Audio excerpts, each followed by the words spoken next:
오늘 말씀은 에베소서 5장 21절에서 33절까지의 말씀입니다. 함께 읽도록 하겠습니다.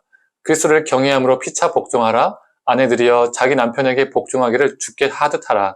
이는 남편이 아내의 머리됨이 그리스도께서 교회의 머리됨과 같음이니 그가 바로 몸의 구주시니라. 그러므로 교회가 그리스도에게 하듯 아내들도 범사에 자기 남편에게 복종할지니라. 남편들아 아내 사랑하기를 그리스도께서 교회를 사랑하시고 그 교회를 위하여 자신을 주신같이 하라. 이는 곧 물로 씻어 말씀으로 깨끗하게 하사 거룩하게 하시고 자기 앞에 영광스러운 교회로 세우사 티나 주름 잡힌 것이나 이런 것들이 없이 거룩하고 흠이 없게 하려 하심이라. 이와 같이 남편들도 자기 아내 사랑하기를 자기 자신과 같이 할지니 자기 아내를 사랑하는 자는 자기를 사랑하는 것이라. 누구든지 언제나 자기 육체를 미워하지 않고 오직 양육하여 보호하기를 그리스도께서 교회에게 함과 같이 하나니 우리는 그 몸의 지체임이라. 그러므로 사람이 부모를 떠나 그의 아내와 합하여 그 둘이 한 육체가 될지니 이 비밀이 크도다. 나는 그리스도와 교회에 대하여 말하노라. 그러나 너희도 각각 자기의 아내 사랑하기를 자신같이 하고 아내도 자기 남편을 존경하라. 아멘. 이 에베소서 말씀을 통해서 하나님의 은혜가 우리 삶 가운데, 가정 가운데 있기를 간절히 소망합니다. 에베소서는 교회론을 이야기하는 책인데 이상하게 갑자기 바울은 가정에 대해서 이야기를 합니다. 왜 그럴까요? 우리는 교회를 건물로 이해할 때가 많다고 말했잖아요. 그런데 그게 아니라는 거죠. 가정도 교회입니다. 가장 기초 교회가 가정이죠. 고대 그리스 로마 시대의 가정은 남편, 아내, 자녀들 그리고 종들로 구성되어 있었습니다.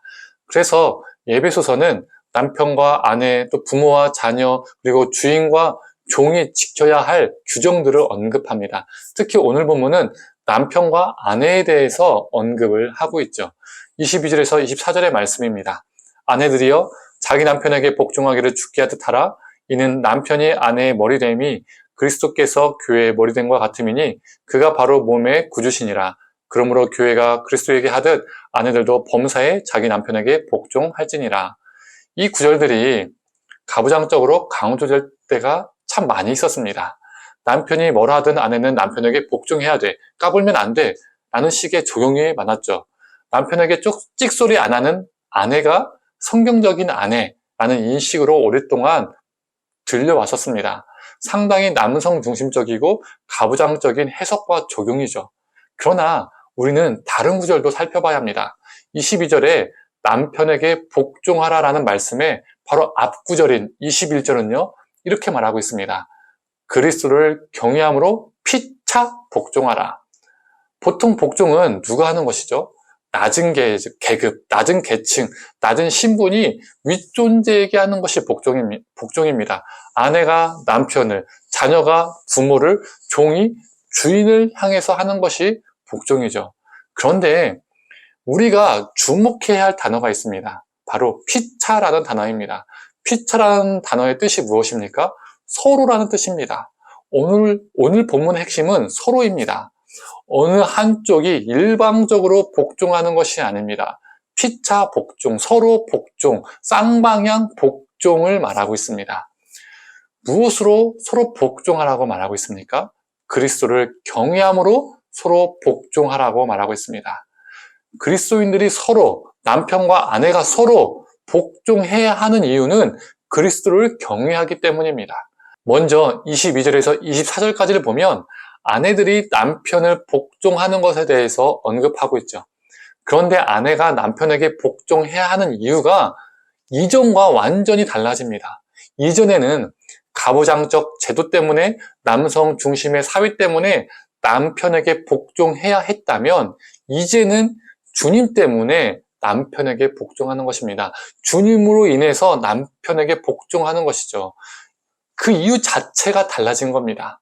그리고 25절과 28절은 역으로 남편이 아내를 어떻게 대해야 하는지 설명해 주고 있습니다. 읽어보겠습니다. 남편들아 아내 사랑하기를 그리스도께서 교회를 사랑하시고 그 교회를 위하여 자신을 주신같이 하라. 이와 같이 남편들도 자기 아내 사랑하기를 자기 자신과 같이 할지니 자기 아내를 사랑하는 자는 자기를 사랑하는 것이라. 예수님이 자신의 생명을 내어주신 것처럼 남편도 아내들을 그렇게 사랑하라고 말하고 있습니다.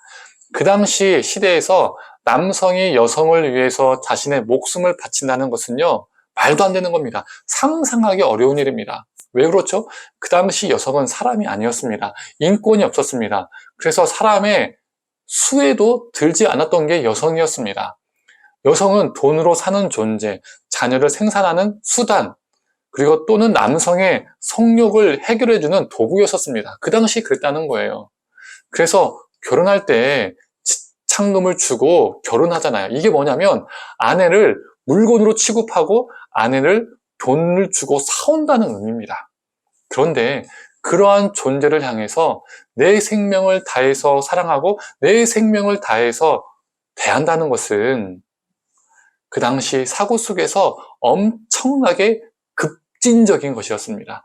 바울은 상당히 그 당시에 충격적이고 파격적이고 급진적인 요청을 남편들에게 하고 있는 거예요. 남편들의 입장에서는 자신들의 존재를, 자신들의 사고와 가치관을 근본적으로 뒤집어 엎어야 하는 도전의 말씀이었던 겁니다. 생명을 내어주신 주님의 십자가 사랑으로 아내를 사랑하려면 남편들은 확 낮아져야 했습니다. 남편들도 주님으로 인해서 아내를 대하는 태도와 삶이 달라져야 했습니다. 아내도 주님 때문에 남편에게 복종하는 것처럼 남편들도 주님 때문에 아내를 진실되게 사랑하는 거죠. 자신의 생명을 바쳐서 사랑하게 되는 것입니다. 그래서 한쪽만이, 아내만이 남편에게 복종하는 것이 아니라 서로 피차 복종해야 하는 것입니다. 그래서 오늘 본문 마지막 절인 33절은 이렇게 말하고 있습니다. 읽어보겠습니다. 그러나 너희도 각각 자기 아내 사랑하기를 자신과 같이 하고 아내도 자기 남편을 존경하라. 가정 안에서 복종은, 낮아짐은, 섬김은 어느 한쪽에서만 일방적으로 이루어지는 것이 아닙니다. 남편과 아내가 서로 사랑하고 서로 복종하는 것이 하나님의 뜻입니다. 이러한 가정이 건강한 가정입니다. 그리고 이러한 가정이 건강한 교회입니다. 제가 지난번 아침 묵상에서 언급했던 것처럼 가정은 교회입니다. 이러한 가정이 건강한 교회라는 거죠. 그리고 자녀들이 그 모습을 보고 또 배우고 자라나는 것입니다. 부모의 모습 속에서 예수 그리스도의 사랑과 낮아지심, 복종을 배우게 되는 것이죠. 성도님들, 남편과 아내가 서로 사랑하고 피차 복종함으로써 건강한 가정교회를 이루어가기를 간절히 축원합니다. 함께 기도하겠습니다. 하나님, 가정은 한쪽이 일방적으로 힘이 없는 자가, 또 연약한 자가, 사회적으로 낮은 자가 복종하는 것이 아니라 피차 서로 복종하는 것임을 보게 됩니다.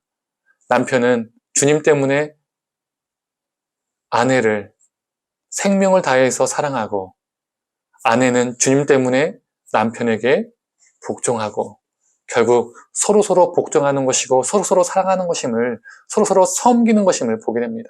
하나님, 우리가 서로 피차 사랑하고 피차 섬기고 서로 복종함으로써 건강한 가정을 이루어가게 하여 주시옵소서. 우리의 가정이 건강한 교회가 되게 하여 주시옵소서. 우리 자녀들이 이것을 보고 배우며 경험하며 살게 하여 주시옵소서. 감사드리며 사랑에 많으신 예수님의 이름으로 기도드립니다. 아멘.